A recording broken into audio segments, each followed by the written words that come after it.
ব্যক্তি এত পাপ করেছে যে শেষে মৃত্যুর সময় সে সন্তান থেকে ডাকছে, থেকে বলছে যে আমি যখন মারা যাব আমার লাশটাকে তোমরা কবর দিও না, যদি আল্লাহ পাক আমাকে ধরতে পারেন তাহলে খবর আছে আমার। কি করতে হবে?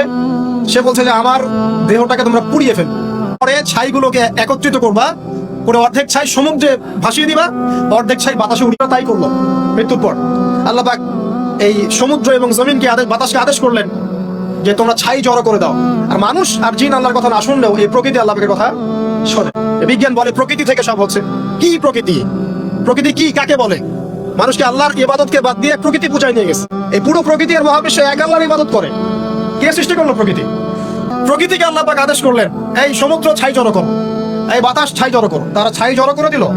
এই ব্যক্তিকে বলা হচ্ছে তুমি জীবিত করে, আল্লাহ পাক বলছেন তুমি যেই কাজটা করেছিলে কেন করেছো? তখন এই ব্যক্তি উত্তর, হে আল্লাহ, আমি আমার বুঝে যা এসেছে আপনার ভয়েই আমি এই কাজটা করেছি।